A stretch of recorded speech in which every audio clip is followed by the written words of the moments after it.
पिछड़ा खिलाफ, दलित खिलाफ, किसान खिलाफ, महिला खिलाफ, युवा खिलाफ, विद्यार्थी खिलाफ, सब खिलाफ हैं। तो भाजपा को वोट आने चाहिए पूरे उत्तर प्रदेश में, पूरे देश में। लाख वोट भी आ जाए तो समझ लो बहुत ज्यादा आ गया, क्योंकि जब सब खिलाफ हैं तो वोट तो ये लोग डालेंगे, और कौन वोट डालेगा? ठीक, सब खिलाफ है, मान लिया, ओके। अब इसमें तो झगड़ा नहीं करो मुझसे, मैं तो आपकी बात मान ली, मोहर लगा दी उस पर, थप्पा मार दिया, सब खिलाफ है इनके। 4 जून तो आएगा, तब ये नहीं कहने दूंगा कि वो फलानी जगह बिजली तार डाले थे कि नहीं डाले। मोदी जी और उनकी जो जन विरोधी नीतियां हैं, जितने भी बिल पास हो रहे हैं जो देश के लिए अहितकर हैं, उसके लिए लड़ रहे हैं राहुल गांधी जी कांग्रेस पार्टी। और जब कोई व्यक्ति बोल रहा होता है तो आ गई इतना कीमती। आपने अपनी बात रखी ना, दूसरे लोग नहीं रखेंगे। आपको नहीं देना चाहिए। नहीं, ठीक है, ठीक है, ठीक है, धन्यवाद, धन्यवाद, धन्यवाद, ठीक, धन्यवाद, धन्यवाद, धन्यवाद। बहस में मत पड़ो, धन्यवाद, नमस्कार, चलो ठीक। नमस्कार दोस्तों, वापस से नए डिबेट वीडियो में आप सभी का स्वागत करता हूं। मेरा नाम है गौरव और आप देख रहे हो गोलू रिएक्शन टीवी। दोस्तों, एक बार फिर से वरिष्ठ पत्रकार अमिताभ अग्निहोत्री जी का डिबेट वीडियो लेके आ चुका हूं, और आज के वीडियो में आप लोग देखेंगे कि जो कांग्रेस पार्टी और इंडिया गठबंधन है, समाजवादी पार्टी खास तौर के, ये लोग बोल रहे हैं कि जो भारतीय जनता पार्टी है मुसलमानों पर जुल्म करती है, अल्पसंख्यक और दलित विरोधी है। तो वहीं उसी बात पर जो अमिताभ अग्निहोत्री जी बोलते हैं, अगर भारतीय जनता पार्टी दलित विरोधी है तो इस बार चुनाव में भारतीय जनता पार्टी 100 सीटों से ज़्यादा नहीं लेके आ पाएगी। इस पर जो है जो कांग्रेस पार्टी के प्रवक्ता विकास श्रीवास्तव बोल रहे हैं कि आप लोग जो है हर समय बीजेपी करते हैं और उनका प्रचार करते हैं। तो अमिताभ अग्निहोत्री जी ने आज बहुत ज़बरदस्त तरीके से धोया है।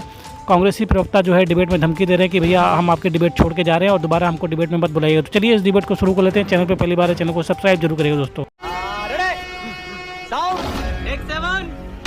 विकास जी, 24 में विपक्षी दलों का अपना इंडिविजुअली क्या परफॉर्मेंस रहती है, उससे 27 की उनकी संभावनाएं तय हो जाएंगी, नहीं कि भाई 27 में क्या जोड़ घटाना रहेगा, उसकी झांकी मिल जाएगी 24 में।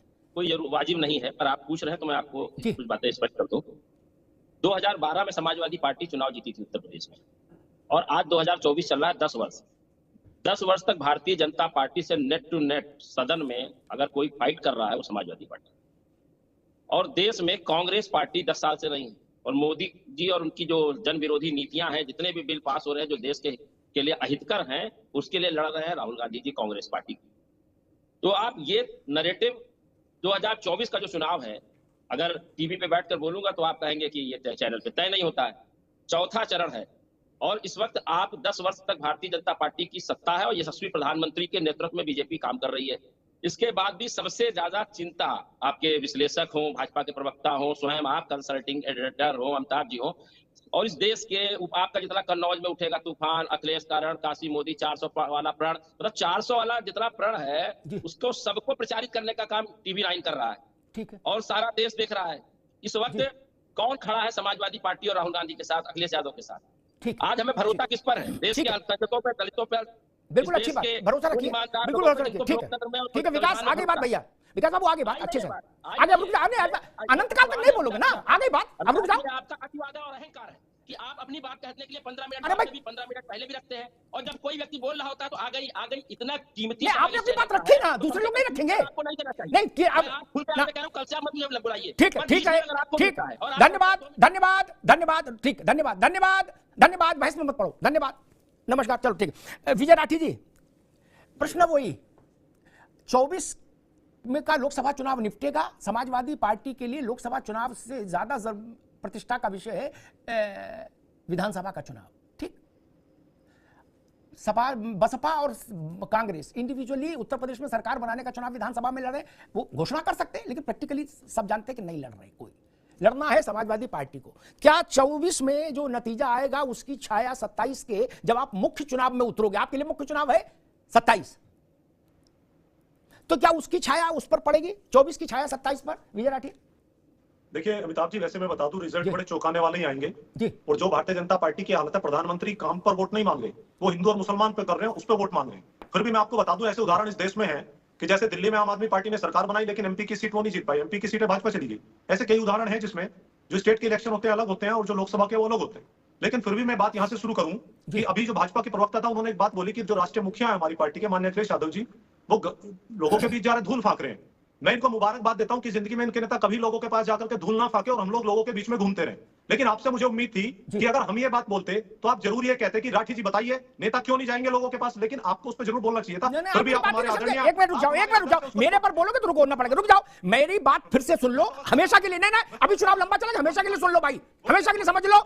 मैंने कहा नेताओं को चुनाव प्रचार में जनता के बीच जाना चाहिए, ये नहीं कहा कि बूथ में जब वोट पड़ रहा तो बूथ में जाके एजेंट का काम करना चाहिए, ये कभी नहीं कहा मैंने।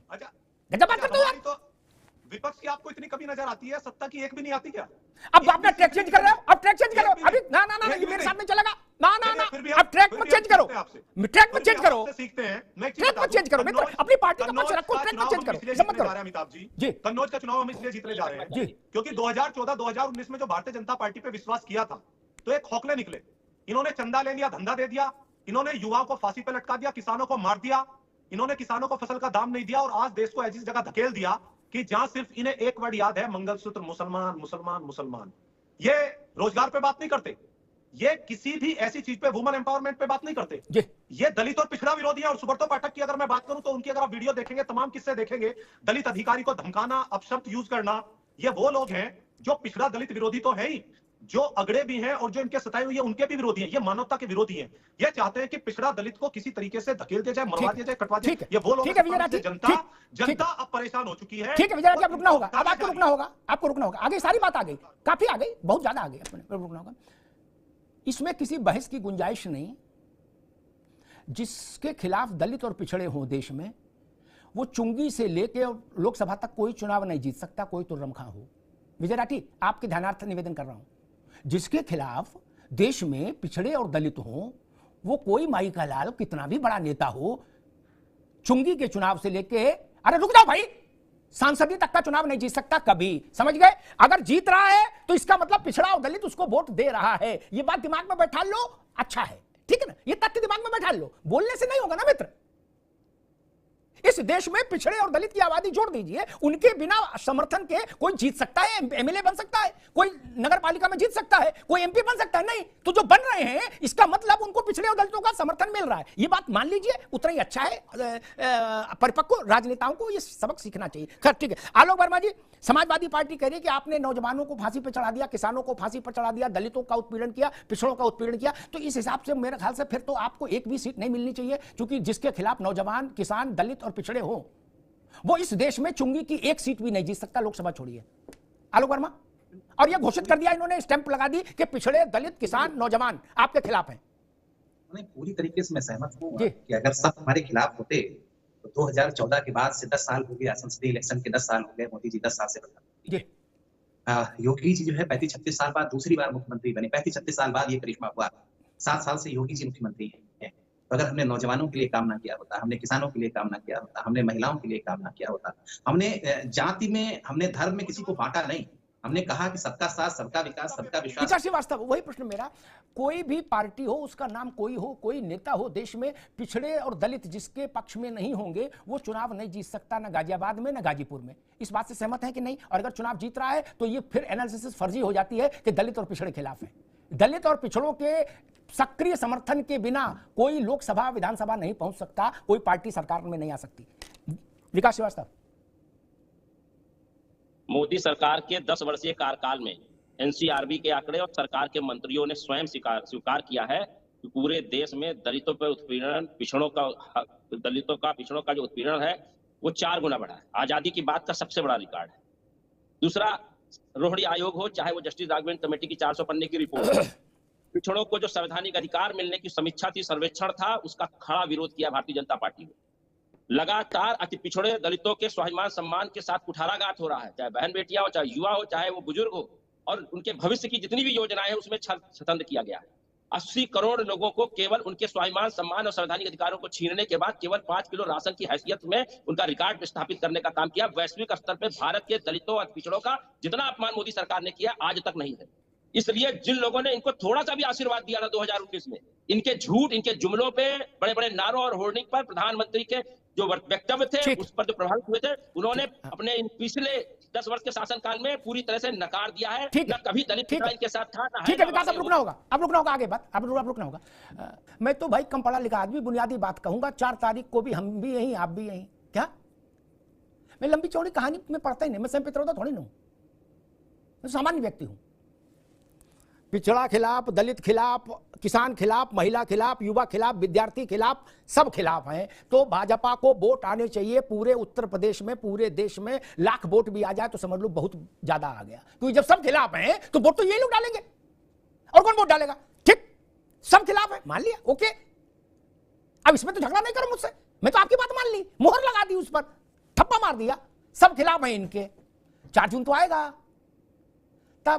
तब ये नहीं कहने दूंगा कि वो फलानी जगह बिजली तार डाले थे कि नहीं डाले, तो उस तार का लंबाई बताओ, ये नहीं कहने दूंगा। तब उस दिन पूछूंगा कि भाई तुम लोग जो बता रहे थे, पिछड़ा खिलाफ, दलित खिलाफ, मुसलमान खिलाफ, महिला खिलाफ, किसान खिलाफ, नौजवान खिलाफ, बुढ़ा खिलाफ, अधेड़ खिलाफ, ये कहां जीत गए और आप क्यों हार गए?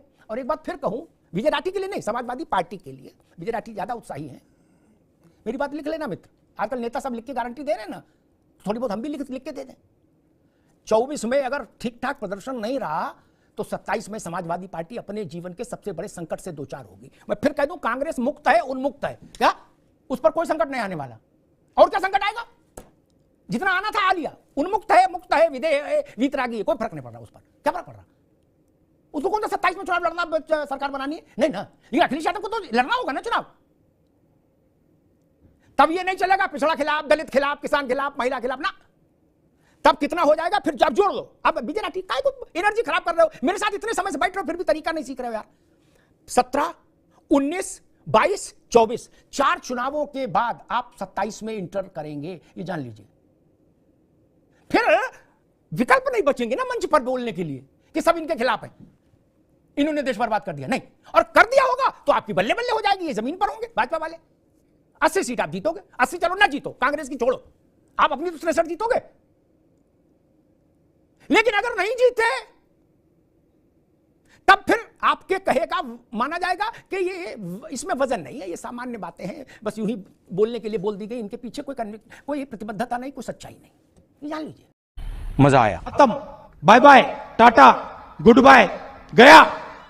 तो दोस्तों डिबेट समाप्त हो चुकी है, और अगर यहाँ तक आप लोगों ने वीडियो देख लिया तो आप सभी से रिक्वेस्ट है कि चैनल को सब्सक्राइब जरूर करें, साथ ही साथ बेल वाले आइकन को प्रेस करके ऑल पे क्लिक कर लीजिएगा, जिससे जब भी हमारा वीडियो अपलोड होगा उसकी नोटिफिकेशन आपके पास आ जाएगी। तो चलिए दोस्तों वीडियो की बात कर लेते हैं। और वीडियो में आप लोगों ने देखा आज किस तरह से अमिताभ बनोत्री जी ने इन इंडी गठबंधन के नेताओं को अच्छे से एक्सपोज कर दिया है। खास करके जो विकास श्रीवास्तव है, जो कांग्रेस पार्टी के प्रवक्ता है, ये हमेशा जो है बोलते हैं कि जो TV9 है या जो अमिताभ बनोत्री जी हैं वो भारतीय जनता पार्टी का प्रचार करते हैं हमेशा। अमिताभ जी हमेशा तर्कों पे बात करते हैं, लेकिन ये लोग जो है उसका जवाब नहीं दे पाते हैं, और फिर डिबेट में धमकी देते हैं कि हम आपकी डिबेट छोड़ के जा रहे हैं और दोबारा हम आपकी डिबेट में नहीं आएंगे। ठीक है, वहीं अमिताभ जी ने आज समाजवादी पार्टी के प्रवक्ताओं को भी बहुत अच्छे से एक्सपोज कर दिया है। ये लोग बोलते हैं कि दलित और पिछड़ा विरोधी है भारतीय जनता पार्टी। तो अमिताभ जी ने बहुत अच्छा तर्कों पे जो है इनको एक्सपोज कर दिया। तो दोस्तों वीडियो कैसा लगा कमेंट करके जरूर बताइए। मिलते हैं आपको किसी और वीडियो में, तब तक के लिए जय श्री राम।